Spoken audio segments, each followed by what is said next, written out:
Hello exceptions, welcome to Coding NPC. இந்த வீடியோவில் நம்ம valid parenthesis ப்ராப்ளமை ரெண்டு மெத்தட்ஸ் யூஸ் பண்ணி சால்வ் பண்ணலாம்.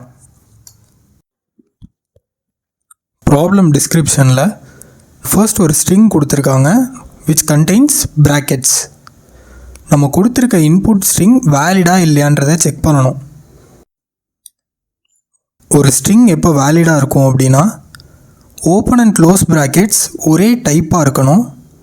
ஓப்பன் பண்ண ப்ராக்கெட்ஸ் எல்லாம் கரெக்டான ஆர்டரில் க்ளோஸ் பண்ணப்படணும். ஒவ்வொரு க்ளோசிங் ப்ராக்கெட்டுக்கும் ஒரு கரஸ்பாண்டிங் ஓப்பனிங் ப்ராக்கெட் இருக்கும் with the same type. So இப்போ இந்த ப்ராப்ளம் எப்படி சால்வ் பண்ணுறதுன்னு பார்க்கலாம். நம்மளோட ஃபர்ஸ்ட் அப்ரோச்சில் ஸ்டாக் அண்ட் ஹேஷ் மேப் தான் யூஸ் பண்ண போகிறோம். ஸ்டெப் பை ஸ்டெப் ப்ராசஸ் பார்க்கலாம். ஃபர்ஸ்ட் ஒரு ஸ்டாக் க்ரியேட் பண்ணிக்கலாம். அப்புறம் ஒரு ஹேஷ் மேப் க்ரியேட் பண்ணியிருக்க மேப்பில் நம்ம all possible closing and opening ப்ராக்கெட்ஸை இன்சர்ட் பண்ணிக்கலாம். அப்புறம் ஒரு ஃபார் லூப் க்ரியேட் பண்ணி கொடுத்துருக்க ஸ்ட்ரிங் வேல்யூஸை ஐட்ரேட் பண்ணலாம். ஐட்ரேட் பண்ணுறப்போ அந்த வேல்யூ ஓப்பன் ப்ராக்கெட்டான்னு செக் பண்ணுறோம். அது ஓப்பனிங் ப்ராக்கெட்டாக இருந்துச்சுன்னா நம்மளோட ஸ்டாக்குள்ளே நம்ம அதை புஷ் பண்ணிடுறோம். இல்லை நம்மளோட மேப்பில் அது எக்ஸிஸ்ட் ஆச்சுன்னா அது ஒரு க்ளோசிங் ப்ராக்கெட். நம்மளோட ஸ்டாக் எம்டியாக இல்லைன்னா அப்புறம் நம்மளோட ஸ்டாக்கோட டாப்பில் இருக்கிற வேரியபிள் ஒரு மேட்சிங் ஓப்பன் ப்ராக்கெட்டாக இருந்துச்சுன்னா நம்ம ஸ்டாக்கோட டாப்பை பாப் பண்ணிடுறோம். ஏன்னா நம்ம ஒரு வேலிட் பேர் கண்டுபிடிச்சிட்டோம்.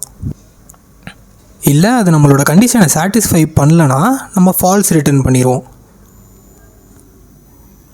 கடைசியில் அந்த ஸ்டாக் எம்டியாக இருந்துச்சுன்னா நம்மளோட எல்லா வேலிட் மேட்சிங் பேர்ஸையும் கண்டுபிடிச்சிட்டோம் அர்த்தம். ஸோ நம்ம ட்ரூ ரிட்டர்ன் பண்ணிடுவோம். ஸோ இதோட ஒரு எக்ஸாம்பிள் வாக் த்ரூ பார்ப்போம். இதுதான் நம்மளோட எக்ஸாம்பிள் இன்புட் அரேன்னு வச்சுக்கலாம். ஃபஸ்ட்டு ஸ்டாக் எம்டியாக இருக்குது. வர ஓப்பனிங் ப்ராக்கெட்டை உள்ளே புஷ் பண்ணிடுறோம். செகண்ட் வரதும் ஓப்பனிங் ப்ராக்கெட் தான், ஸோ அதையும் நம்ம உள்ளே புஷ் பண்ணிடுறோம். தேர்ட் ஒன்றும் ஓப்பனிங் ப்ராக்கெட் தான், ஸோ அதையும் நம்ம புஷ் பண்ணிடுறோம். ஃபோர்த் வரது ஒரு க்ளோசிங் ப்ராக்கெட்.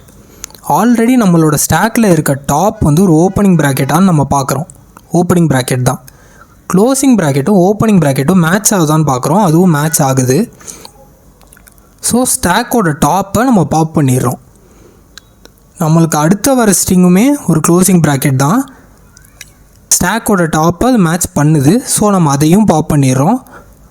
தேர்டு வர ப்ராக்கெட்டும் ஸ்டாக்கோட டாப்பை மேட்ச் பண்ணுறதுனால நம்ம அதையும் பாப் பண்ணிடுறோம்.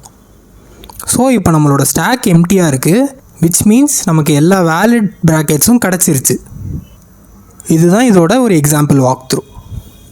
இப்போ நம்ம இதோட கோடிங் பார்ட்டை பார்க்கலாம். ஸோ கோடிங் பார்ட்டில் நம்ம ஃபர்ஸ்ட் ஒரு ஸ்டாக் க்ரியேட் பண்ணியிருக்கோம். ஒரு அன்ஆர்டர்ட் மேப் க்ரியேட் பண்ணி எல்லா பாசிபிள் ப்ராக்கெட் பேர்ஸையும் உள்ளே இன்சர்ட் பண்ணியிருக்கோம். கொடுத்துருக்க ஸ்ட்ரிங்கை ஐட்ரேட் பண்ணி நம்மளோட மேப்பில் அந்த ஸ்ட்ரிங் வேல்யூ இருக்கா அப்படின்னு நம்ம செக் பண்ணுறோம். அது ஒரு வேளை எண்டாக இருந்துச்சுன்னா விச் மீன்ஸ் அந்த மேப்பில் நம்மளோட ஸ்ட்ரிங் வேல்யூ இல்லை அப்படின்னா நம்ம அதை ஸ்டாக்கில் புஷ் பண்ணிக்கலாம், ஏன்னா அது ஒரு opening bracket. Else if stack எம்டியாக இல்லாமல் வர க்ளோசிங் ப்ராக்கெட் நம்ம ஸ்டாக்கோட டாப்பில் இருக்க ஓப்பனிங் ப்ராக்கெட்டோட மேட்ச் ஆச்சுன்னா ஸ்டாக்கோட டாப்பை பாப் பண்ணிடுறோம். அப்படி இல்லை இந்த கண்டிஷன்ஸை எதுவுமே சாட்டிஸ்ஃபை பண்ணலன்னா நம்ம ஃபால்ஸ் ரிட்டர்ன் பண்ணிடுறோம். இந்த ரிட்டர்ன் ஸ்டாக் டாட் எம்டி வந்து ஸ்டாக் எம்டியாக இருக்கா இல்லையாங்கிறத ரிட்டர்ன் பண்ணோம். இஃப் இன்கேஸ் நம்ம எல்லா வேலிட் ப்ராக்கெட்ஸையும் கண்டுபிடிச்சிட்டோன்னா இங்கே ட்ரூ ரிட்டர்ன் ஆகும், அப்படி இல்லைனா ஃபால்ஸ் ரிட்டர்ன் ஆகும். இதுதான் இதோட கோடிங் எக்ஸ்ப்ளனேஷன். இப்போது நம்ம செகண்ட் அப்ரோச் பார்க்கலாம். இதில் நம்ம வெறும் ஸ்டாக் மட்டும்தான் யூஸ் பண்ணுறோம். ஃபர்ஸ்ட் ஒரு ஸ்டாக் க்ரியேட் பண்ணிக்கிறோம். அப்புறம் ஒரு ஃபார் லூப் யூஸ் பண்ணி நம்ம ஸ்ட்ரிங்கை ஐட்ரேட் பண்ணுறோம்.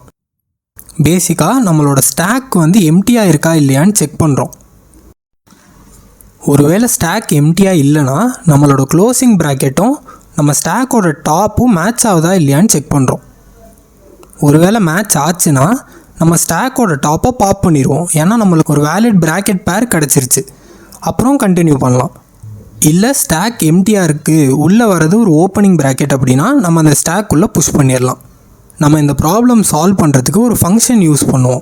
அந்த ஃபங்க்ஷனில் நம்மளோட ஓப்பனிங் ப்ராக்கெட்டும் க்ளோசிங் ப்ராக்கெட்டும் பேர் பண்ணி மேட்ச் ஆகுதா இல்லையான்றதை செக் பண்ணி ரிட்டர்ன் பண்ணுவோம்.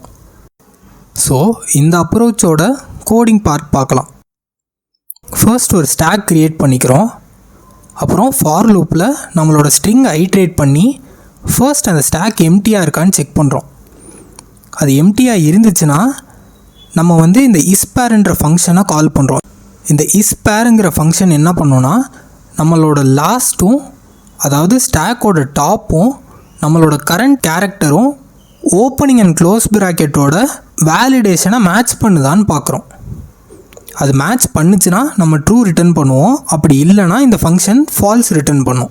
ஸோ இந்த ஃபங்க்ஷன் ட்ரூ ரிட்டர்ன் பண்ணுச்சுன்னா நம்ம ஸ்டாக்கோட டாப்பை பாப் பண்ணிவிட்டு கண்டினியூ பண்ணிடுவோம். அப்படி இல்லைனா நம்ம ஸ்டாக்கில் நம்மளோட கரண்ட் வேல்யூவை புஷ் பண்ணிடுவோம். ஸோ பேசிக்காக இந்த ஃபார் லூப் ரன் ஆகி முடித்த உடனே நம்மளோட ஸ்டாக் எம்டியாக இருந்துச்சுன்னா நம்ம ட்ரூ ரிட்டர்ன் பண்ணுவோம். ஏன்னா நம்மளோட எல்லா வேலிட் பேர்ஸும் நமக்கு கிடச்சிருச்சுன்னு அர்த்தம். அப்படி இல்லைனா இந்த ரிட்டர்ன் ஸ்டேட்மெண்ட் ஃபால்ஸ் ரிட்டர்ன் பண்ணும். இதுதான் இந்த அப்ரோச்சோட கோடிங் பார்ட். இந்த ரெண்டு அப்ரோச்சஸுக்குமே time complexity big O of n and space complexity big O of n. Finally thank you for வாட்சிங். இந்த வீடியோ உங்களுக்கு யூஸ்ஃபுல்லாக இருந்துச்சுன்னா do subscribe and do follow. Thank you.